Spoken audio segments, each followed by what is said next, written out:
You're listening to NewsHour Extra from the BBC World Service with Owen Bennett Jones, and this week we're looking at the universal basic income. Free money. Good idea or terrible idea? It's not a new idea. People have been writing about this for centuries, such as English-American political activist, philosopher and revolutionary Thomas Paine. This is what he suggested. The plan I have is to create a national fund, out of which there shall be paid to every person, when arrived at the age of 21 years, the sum of £15 sterling. It is proposed that the payments be made to every person, rich or poor. £15, good money when he wrote that, which was 1797. John Stuart Mill, champion of liberty, felt much the same way. He supported payments for all, and spool forward a few decades, so did the English writer Virginia Woolf. A woman must have money and a room of her own if she is to write fiction. And she was suggesting £500 a year. That's $30,000 in today's money. And then there was Martin Luther King. I am now convinced that the simplest approach will prove to be the most effective. The solution to poverty is to abolish it directly by a now widely discussed measure, the guaranteed income. In other words, the causes of poverty are really not that complicated. It's because people don't have enough money, and the solution? Hand some out. And the idea had rather surprising supporters as well. Mrs. Thatcher's hero, Milton Friedman, wrote this in 1962, "We should replace the ragbag of specific welfare programmes with a single, comprehensive programme of income supplements in cash. It would provide an assured minimum to all people in need, regardless of the reasons for their need, and it would do it more efficiently and humanely than our present welfare system." So, could it work? How actually would it be operated? Is it sensible to disrupt one of the oldest facts on earth? You get paid for working. Well, I've got a great panel today. Guy Standing, Professor of Development at the School of Oriental and African Studies in London, although he's speaking from Geneva. Rutger Bregman, author of Utopia for Realists, The Case for Universal Basic Income. He's in Hilversum. We've got Dr. Francine Mestrom, researcher on social policy issues in Brussels, and Linda Yu, formerly of the BBC, now at Oxford and the London Business School. So, Linda Yu, we're going to come to you first as a sort of ex-BBC correspondent who boils everything down to very concise terms. Can you just talk us through the idea? So, what is the universal basic income? The idea is that instead of having welfare or tax credits or payments to try to make sure that everyone doesn't fall into dire poverty in developed countries in particular, you just guarantee that everyone has a minimum amount of income to live on. So the modern iteration of this comes in the form of welfare programs are becoming unaffordable, especially in continental Europe. So can we simplify it and replace it with something which is much more straightforward to administer, which is a basic income for every citizen? The history of it, as you mentioned, is much more varied. Yeah, it goes back a long way. But you'd give this money to the rich as well. Yes, so everybody gets this basic income level. And, Owen, one thing that if you kind of step back and you looked at the complexities of the welfare system and take the complexity of the tax system, because quite a lot of welfare comes through the tax system, if you wanted to just start from scratch, what kind of system would you design? That's almost the idea you're beginning to find behind the universal basic income. And also, if you take the analogy of tax again, it's the certain appeal of a flat tax goes, I think, in a similar direction. Okay, just one more thing on this basic explanation. Can you distinguish the minimum wage? Because lots of places have a minimum wage now. How does that differ from the universal basic income? So a minimum wage would be that for an hour's work, you should be getting, say, at least $8 or $9 or $10. I'm using America as the example here because obviously fast food workers are pushing for $15. So that's trying to say for an hour's work, you should be getting something which is decent. But that doesn't necessarily guarantee that everybody would have a minimum level of income to live on. So creating a minimum wage is trying to raise a basic level of income in conjunction with a welfare system, a tax credit system. So I would think they're similar ideas, but I think the basic income goes farther in that you're trying to make sure everyone has a minimum level of earnings they can live on. I would say the national living wage is probably slightly closer, something that Britain has been debating. OK, thank you very much for that explanation. And what we're going to do now is hear from Rutger Bregman. And I'd just say to everyone else, we'll give you all an opportunity to put a question to Rutger in a moment. But first of all, I don't know how you've done this before. How quickly can you make a pitch for the universal basic income? And if I gave you a minute, could you tell us why it's a great idea and sell it to us? Well, I think the first and most important reason to introduce a basic income is that it would give people real freedom. So we have all kinds of freedom in the West, the freedom of expression and the freedom to participate in all kinds of things. But what we don't have is the freedom, an unconditional freedom to make something of your life that's unconditional. You don't have to do anything for it. And I think that's absolutely vital to the basic income, that you don't have to work, it's individual and it's universal. So everyone would get it, whether you're rich or poor, whether you're man or women, etc., etc. OK, that's 40 seconds. You've got another 20 seconds to complete the pitch. OK, the second reason is that it would be the easiest way to eliminate poverty. So we are still living in very rich countries, yet we still haven't managed to eliminate poverty. And the third reason is also very important, is that the current system that we have now simply isn't working. So it's extremely bureaucratic, it's humiliating for people who have to participate in it. I think that those are the three most important reasons. It gives real freedom, it eliminates poverty, and, well, it replaces a system that doesn't work. 1 minute and 15 seconds, not bad. Now then, let everyone ask you a question. Should we start with you, Dr. Mestrom, and just put a question, and we'll ask everyone to do this, either supporting or opposing this idea to Rutger Bregman. No, I do not agree at all. I mean, it's very beautiful to defend and to promote freedom, but you should not forget equality. I mean, if you treat unequal people equally, you get more inequality. So it's beautiful to promote freedom, but you should also promote equality. That's the first thing. And the second thing is that, okay, of course you can eradicate poverty, but in order to eradicate poverty, you should not give money to rich people. I mean, this is such a... Well, I don't think you should think that rich people would benefit. Many of them would get a basic income, but pay more in taxes in order to finance it. Then you do not have to give them the money. Yeah, OK. Yes, you can. Guy Standing, you put your question as well. Well, I've been advocating a basic income for the past 30 years, and we've established an international network that's done an incredible amount of research called BIA, Basic Income Earth Network, and we've done pilots in a number of countries where we've provided people with a basic income. And so far, I think it's important to get the definition as correct as possible. What we believe is that every individual, every man, every woman, every child should receive a modest amount each month, paid in cash without behavioral conditions, and as a regular payment. So it would be for every legal resident in a country to receive it. And the definition is important because it has very favorable distributional effects. Francine's point about equality is precisely why a number of us do support a basic income. We don't see it as a panacea. We see it as one of a package of reforms that are required to address the biggest single problem that we have today, which is chronic inequality and chronic economic insecurity. And it is a way of redistributing income modestly. And at the same time, as was mentioned earlier, it is a way of promoting social justice and a way of promoting different forms of work. We have to be very careful when we talk about work, because what most people talk about is labor.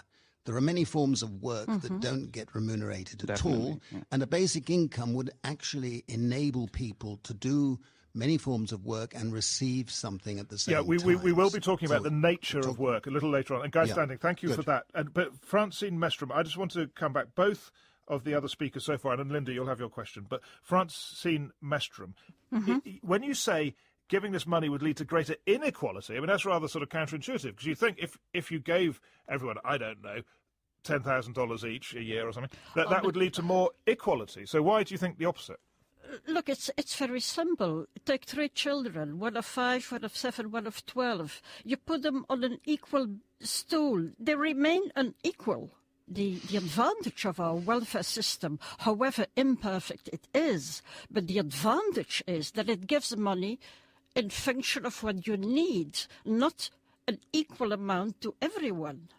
The idea of guy standing is very acceptable as a measure of social justice, but it will never lead to an amount that allows you to live on. I think it's very important here, Owen, to say very clearly that a basic income is not advocated as a panacea for poverty and all social problems. We actually see it as the base of a renewed social protection system for the 21st century, in which we're facing a situation where we have a growing precariat, facing chronic economic insecurity, unable through wages to get an adequate income.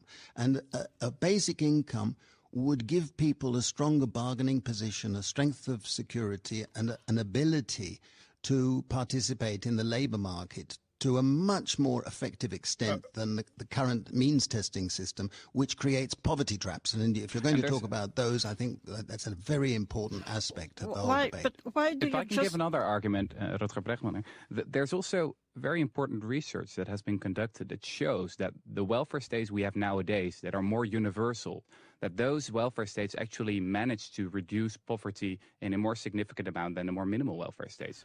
And the reason is that if you make it universal, then there will be much more legitimacy. A very good reason. Okay, I'm going to break in now universal. because you're all being very interesting about this. But poor Linda Yu has been waiting with her question for a long time now.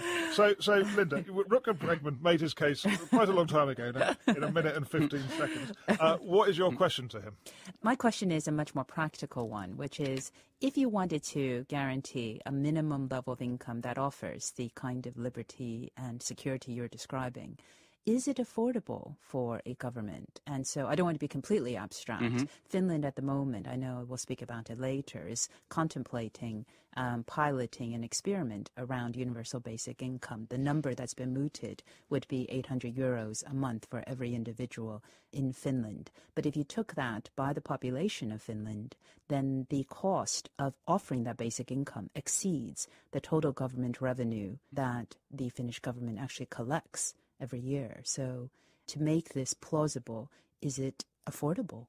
Well, I think you have to remember that for many people, there wouldn't change a lot if they would receive a basic income. So they would pay, for example, 1,000 euros more in taxes, and they would receive a basic income of 1,000 euros. So I think all these calculations, you shouldn't take them too serious, because we actually don't know what would happen on a national level if you would introduce a basic income in one stroke. I mean, we have all kinds of experiments that have hopeful results. You know, healthcare costs will go down, people will perform better in education, etc., etc. But this is the reason why I am in favor of, you know, taking the gradual approach, taking it step by step, moving towards a basic income. And this is the reason why all these experiments that are starting all over Europe and in Canada as well, I read today, are so important. I think all the calculations, well, they're not very useful. Well, let's just pick up on exactly what is happening in Finland then, because the Prime Minister there wants to give this a go, as we've heard, and there is a trial. It's going to start next year. And Otto Kannanen is working on this. In fact, he wrote a pamphlet on this, and it caught the eye of the man who is now Prime Minister, and he put it in his manifesto. So presumably there will be this trial. And I asked Otto Kannanen how it's going to work.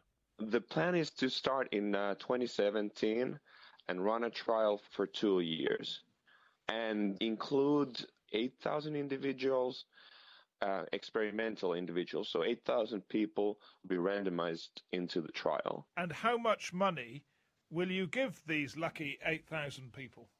At the moment, the plan is to give 550 euros per month to 750 euros per month. Hopefully, we can stretch the range a little bit to get better results. I see. You want to have a wider variation so that you can see the different reactions. That's it. So kind of the interesting thing from our perspective is that we're kind of experimenting as well. So we want more experimentation in policy. And so, you know, I would want to see some, you know, strong results one way or the other from these experiments. So that would hopefully spur on future experiments. Now, then this will be a pretty expensive policy, even for 8,000 people, will it, or not? The idea here is to make it budget neutral, revenue neutral. However, since it's probably going to be targeted to low-income individuals, so it might actually cost a little bit. You just confused me a bit there, because you said at the beginning it'll be a randomised group of 8,000 people, but I think you just said it might be targeted on low-income people, so that's... Yes, it's randomised from the group of low-income individuals. So you're quite excited. You might have made quite a big contribution to Finnish politics and society. I think there is a very high potential, but remember, again, it is possible that the whole thing won't even happen. So I think there is a, big variation in the possible outcomes of this thing. But yes, I'm excited. And that was Otto Cannanen. And just to explain his comment there about it might not happen, obviously this is controversial, and so it's politics, and who knows. But it is in the manifesto. He is working on it, and it does look like Finland will mount this trial. Now, Guy Standing, you were trying to say something before we played that tape about examples and trials and so on. We've done a number of pilots in different countries, and I'm about to go to Finland to be advising on the design of this pilot. The reason why he was a bit skeptical, if you like, is that there are 3 or 4 designs that are being considered, and I think it's very important that the community effects are taken into account. In other words, that the people receiving the basic income should all be in one community, because there are macro effects that are important to take into account. We've done a huge pilot in India, and we provided 6,000 individuals in 8 villages with a basic income, and we compared it to the same sort of methodology he was hinting at with an equal number of similar people in similar areas, and the effects have been dramatic. We've also done pilots in Africa, and we've been involved in pilots in Canada. There is about to be a new one launched in Ontario and possibly in Nova Scotia, and 19 urban areas of the Netherlands are launching pilots later this year or early next year. So we're in a period when a lot of different pilots with slightly different designs are taking place. There are a number of design issues in these things, but what is exciting is that suddenly a very broad cross-section of political people are becoming aware of the possibility of moving in this direction. Yeah, I can hear Francine. You're causing Francine Mestrom some distress. I can hear. Yes, absolutely, because I know these examples, and they're very good examples, but they're not examples of basic income. They're examples of a guaranteed income. That is what you mentioned in your introduction of Dr. Martin Luther King. I'm absolutely in favor of giving poor people a guaranteed income. But this is totally different from a real basic income for the poor and the rich. And that is why it is becoming unaffordable. You have to make a choice between either your basic income or your welfare system. And Francine, you're quite wrong there. You're quite wrong. I'm sorry. Because in our pilots, every individual, the rich Indians received it just as much as the poor. The same in Africa, the same in Manitoba. The same is going to be the case in Utrecht and a number of these other Dutch cities. What's being proposed is that you have a universal basic amount, on top of which you have needs-based supplements. So if a person's disabled, they get extra. You can have means-tested additions. You can have social insurance additions. But the whole point is that you make it a universal base. You can always alter the tax rate on the higher income groups so that you claw back the basic income from the wealthy. Okay. But it must have a positive distributional effect. Let's bring in the others. And that does help us. Rutger Bregman, what we've just heard, this idea sounds terribly simple. And that's one of the attractions of it, right? It's so simple. You just give everyone the same amount. But actually, and I think the Finns have found this in their sort of work on the trials, it gets pretty complicated. Is that right? It all depends, the devil's in the details. I think that it's really important to remember that there is no such thing as the basic income. So there are many people in Silicon Valley nowadays arguing for a kind of basic income that I wouldn't agree with.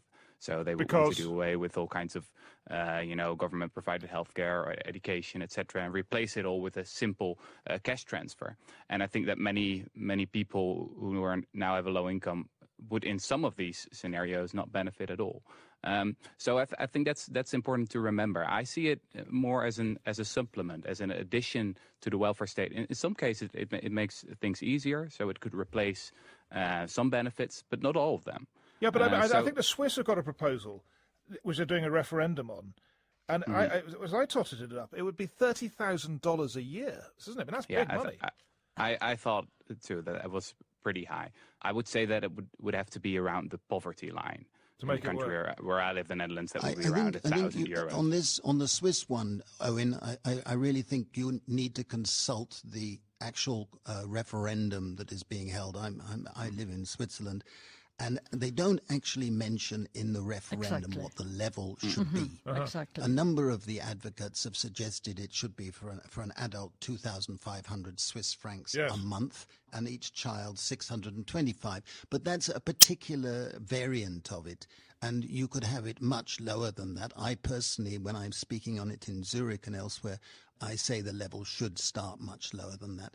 So the actual referendum is about the principle. Can Linda Yu summarise? You've been very patiently sitting here. It's a very interesting debate, isn't it? So can you summarise for us what we've heard and just make some you teach and so on. So give us some professorial remarks on what we've heard.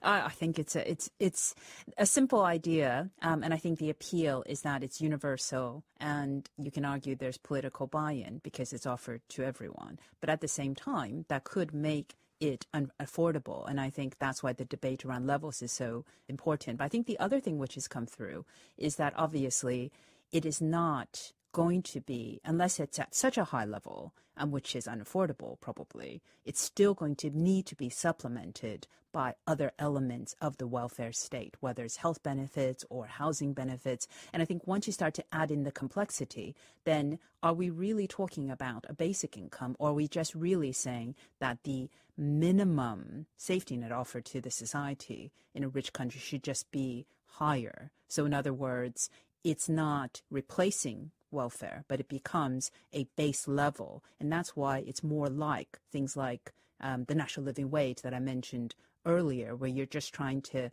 say at a minimum in this country, nobody should earn less than that. Well, let the others come back, and that's very interesting. So you're saying it becomes a part of the welfare state rather than a replacement. Yeah, but we just need to go to the news now, so we'll take a short break. Just to remind you that if you want to email us, the address newshour.extra@bbc.co.uk, tweet at bbcnhextra, and the podcast BBC News Hour Extra into your podcast app or into your search engine, and you can get it 1 hour, one topic every week, and it will be downloaded to whatever device you choose. Coming up on News Hour Extra in the next half hour, as we've been hearing, there is a view that if there was a universal basic income, people may not work, or they may, but actually, how can people work if there's not enough work to do? Robots are doing more and more work. Will the number of jobs diminish? Perhaps every generation thinks that technology is going to destroy all the jobs, but maybe this time it's true. All that and a view from the Starship Enterprise coming up after a summary of the news. You're listening to News Hour Extra from the BBC World Service with Owen Bennett Jones, and this week we're looking at universal basic income. And we've got Guy Standing from the School of Oriental and African Studies, part of London University, Rutger Bregman, author of Utopia for Realists, The Case for Universal Basic Income, Francine Mestrom, who's a researcher on social policy issues, and Linda Yu of Oxford University and the London Business School. Now, Linda, you made a number of trenchant points at the end of the first half, so let's pick them up. And I'm going to go, first of all, to Rutger Bregman, and then we'll go to Guy Standing before Francine Mestrom adjudicates. So, affordability. Yeah, I think that it's really important that we think, in this case, about what work actually is. There was a poll by YouGov a few months ago that showed that about 37% of all people working in the UK think they have a bullshit job. They themselves say that their job is actually pointless, so that they add no value at all to society. Now, they earn money, so this is, I think, a huge problem. And what the basic income would do is give these people the freedom to stop doing their useless work that they themselves say is useless. Yeah, that's not what I asked you. What I and asked give you them the opportunity to do something of real value, which they may not earn money. You've answered the work question. So, Guy Stanley, you answer the affordability question. Is it affordable? Of course it is. And it's a matter of priorities to some extent. Every year, every government, including the British government, gives about £100 billion in subsidies to corporations. And we can certainly afford it without being dramatic about, giving a full basic income. Just imagine what happened after 2008. The British government gave £375 billion to the banks.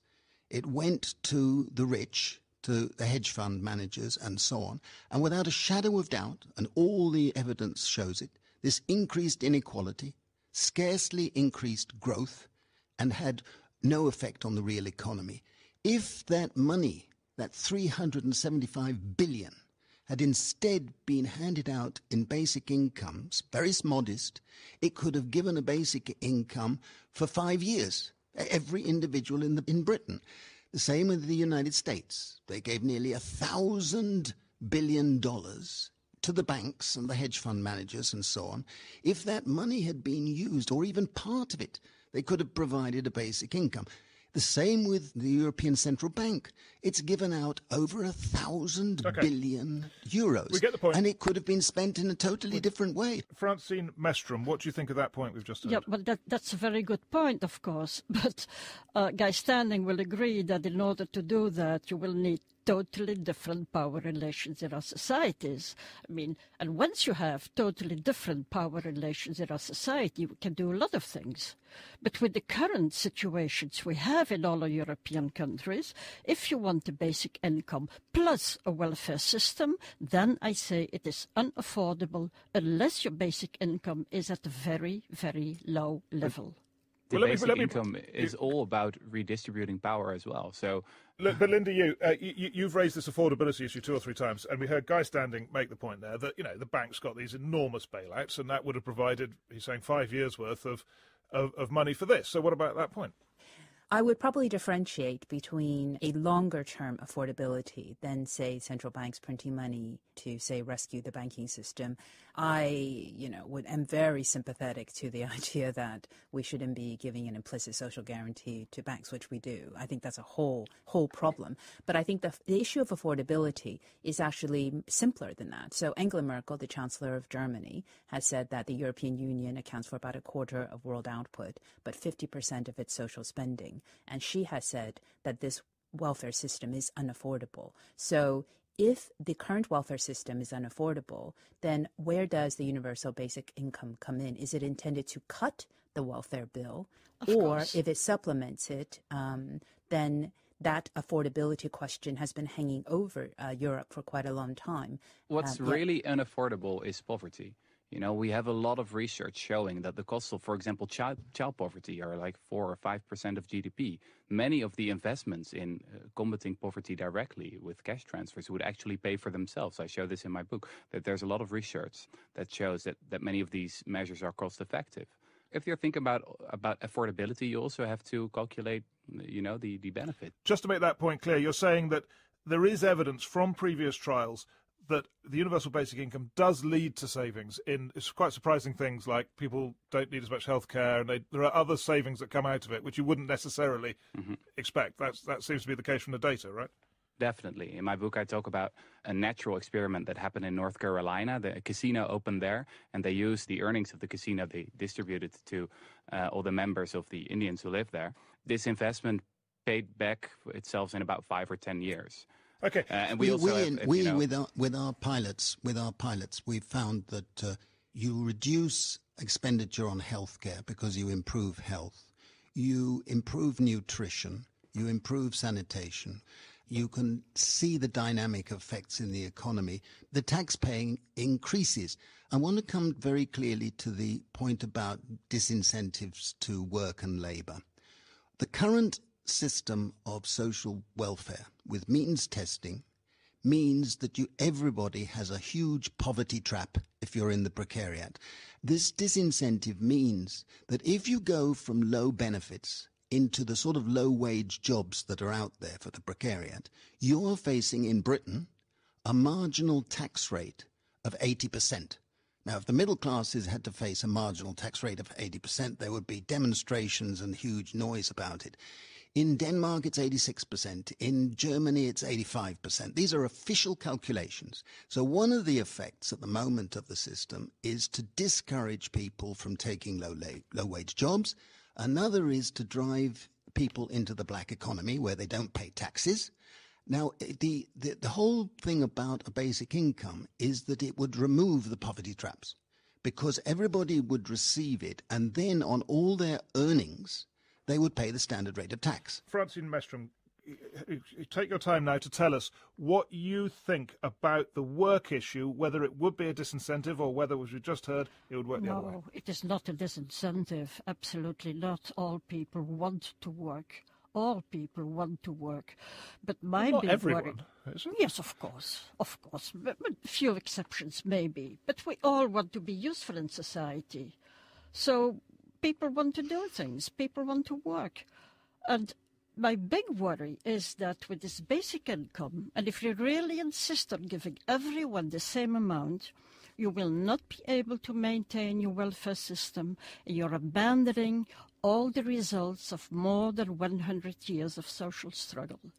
And that is my big worry, because people do not all have the same needs. We have equal rights, but in order to realize these equal rights, we have to treat people unequally. Otherwise, it doesn't work. And that is my big worry, and that is my big objection against this basic income. Linda, you.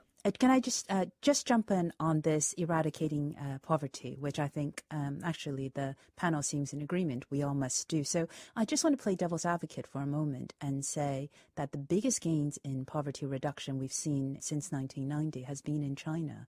And East Asia has been known to grow very equitably without causing either inequality to rise, and certainly accompanied by dramatic falls in poverty without a generous welfare state at all.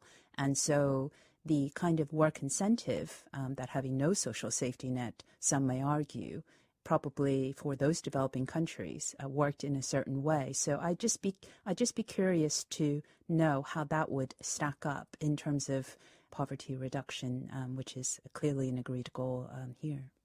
I think Rutger Bregman, you're trying to make a point. Well, yes, I think it's hard to compare, rich countries with developing countries or upcoming countries like China, which we're talking about reductions in extreme poverty. If you're earning $2 or $3 a day, you're not extremely poor anymore, but you're still poor. And what we see in the data is that the nations with the more universal welfare states, such as in Scandinavia or Germany, they're actually much more successful in reducing poverty than, for example, the US. It's a very interesting point you've just raised there. Does this mean this proposal of the universal income is suitable for richer countries? No, it's not. It's suitable for any country, Owen, because that's why we've done these pilots in India, huge pilots in Africa, and in Latin America through schemes like the Bolsa Familia in Brazil. It is a very effective development tool because you can enable people to increase their expenditure. That one of the things that we have observed through our 3 pilots in India is that where people who had a basic income then started to work more and were more productive when they worked, and they were more cooperative, and the local economies benefited from the type of expenditures that they made, increasing productivity and output.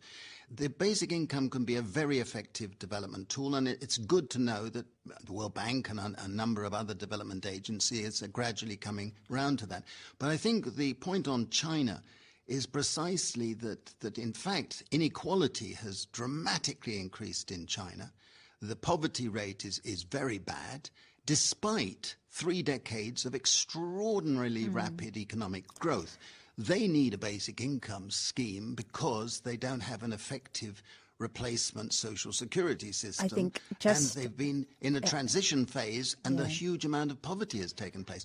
I think probably it's worth pointing out that we are talking about abject poverty. So if you look at the Millennium Development Goal, which is to have global poverty defined as the very poor from 1990 levels by 2015, that goal was met 5 years early because hundreds of millions of people in China have been lifted out of abject poverty through growth through the 80s and 90s and 2000s. And the World Bank projects that that poverty rate in China, this absolute poverty rate, will fall to less than 3% over the next few years. So while it's true that inequality has risen, and that is different than East Asia, which reduced poverty and reduced inequality, absolute poverty has fallen. So I'm not talking about poverty measured as a relative to the median income, which is the measure that developed countries use. This is more of a developing country measure. So I use that example of East Asia because across the region, the government as a share of GDP, gross national product, is very low relative to other parts of the world because they don't have a big welfare state. It's only about 22%. And we know that is much higher in Africa and in Europe, and yet they've grown. Asia has been the poster child in many ways in terms of growth and poverty reduction, leaving aside inequality, of course, which varies. Now then, you may well be reaching a view of your own now, having heard all these lively debates about universal basic income.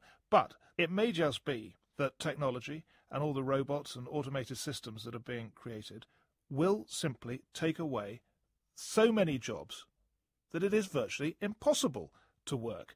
Now, people have predicted this many times in the past, but maybe this time it's true. And someone who's thought about this is Jerry Kaplan.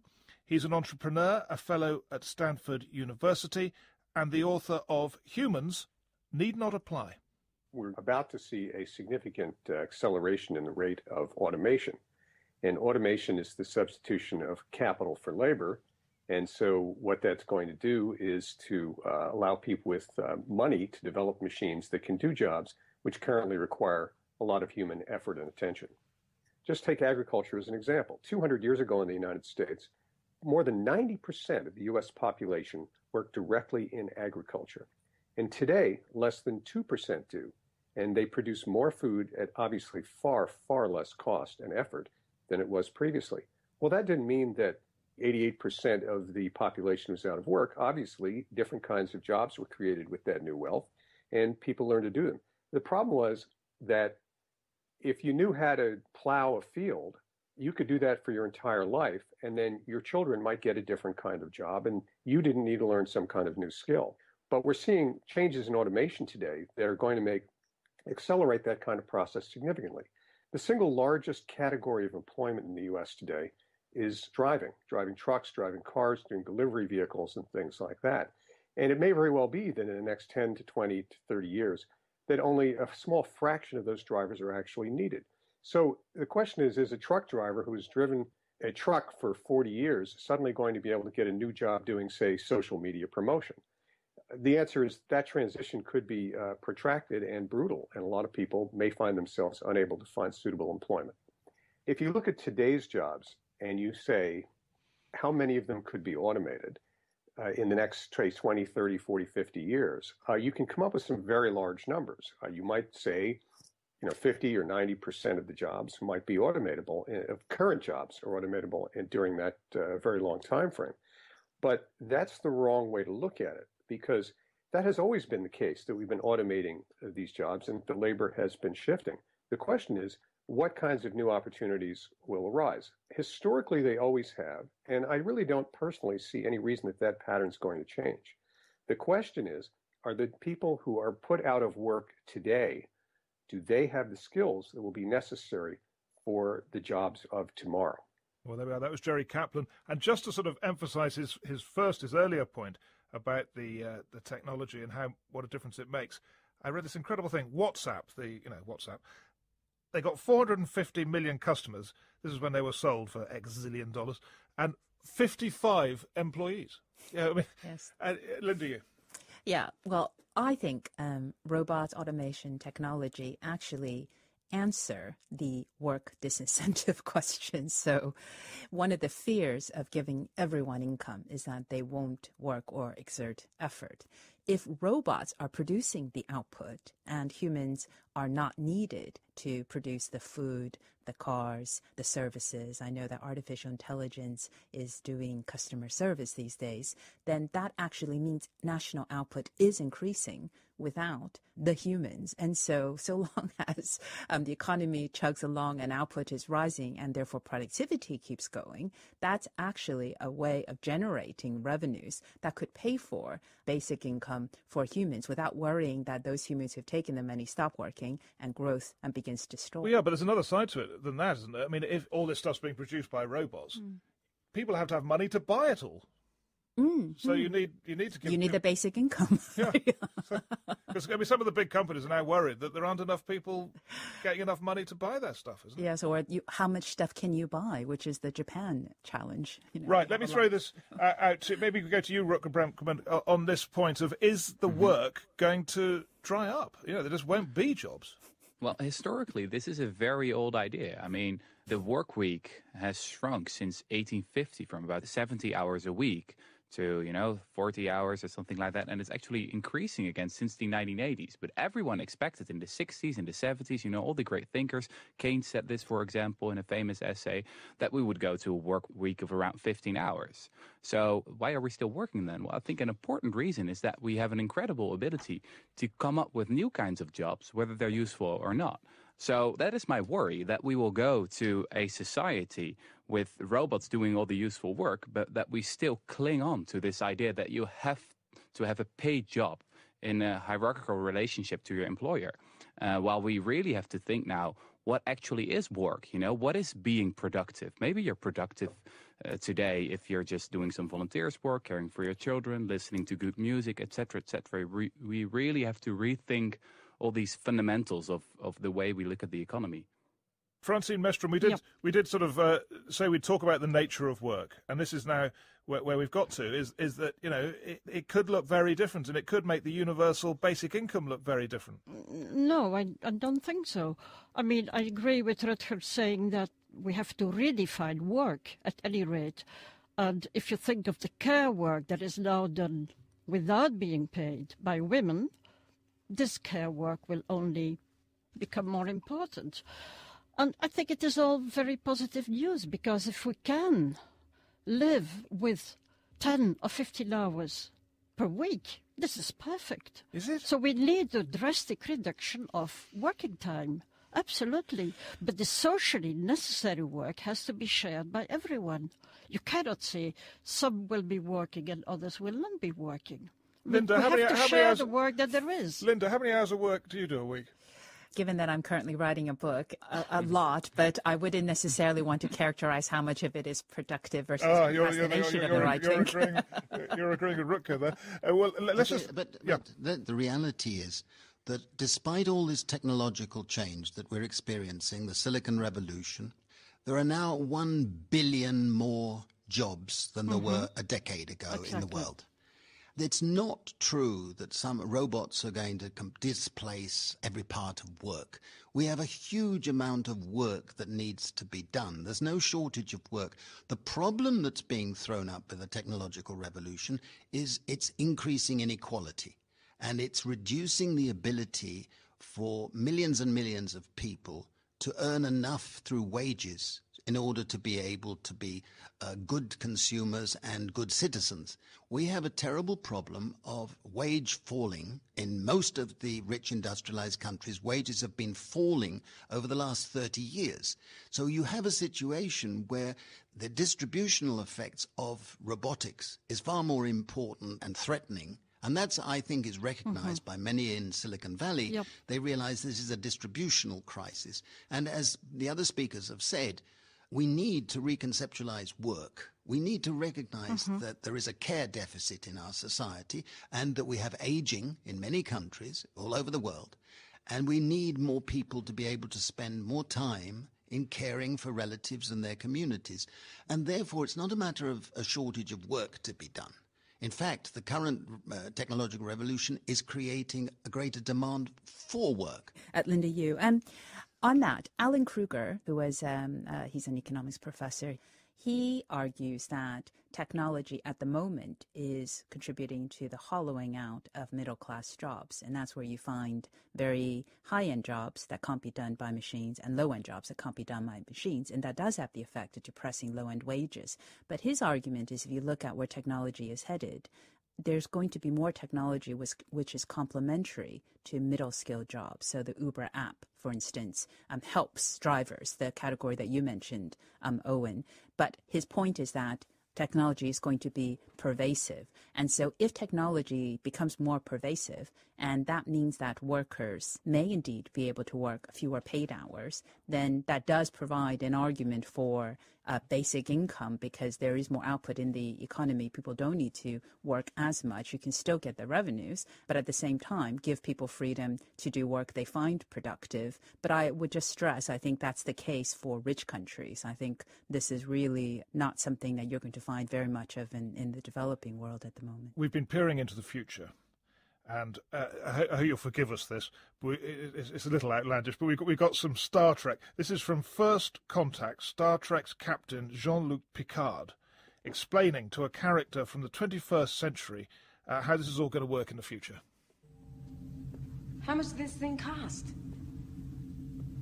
The economics of the future is somewhat different. You see, money doesn't exist in the 24th century. No money? You don't get paid. The acquisition of wealth is no longer the driving force in our lives.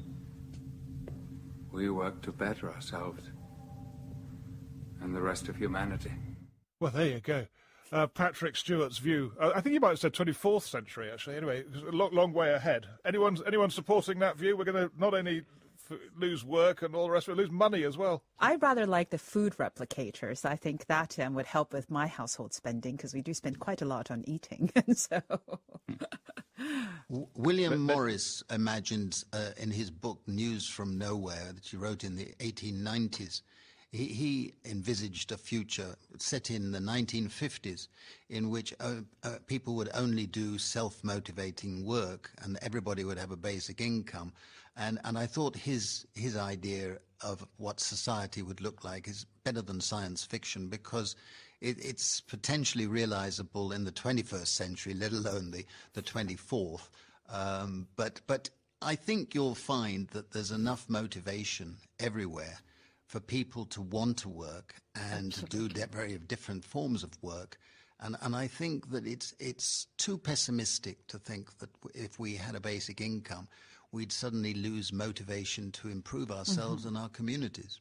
Last word to you, Rutger Bergman, and then Francine Mestrom, but Rutger first. Well, I think the fundamental question we all have to ask ourselves today is, what would happen if tomorrow I would stop working, stop doing my paid job? I've looked at some research of garbage men who go on strike, and the average city survives a strike of garbage men about a week or 1.5 weeks, and then emergency is declared.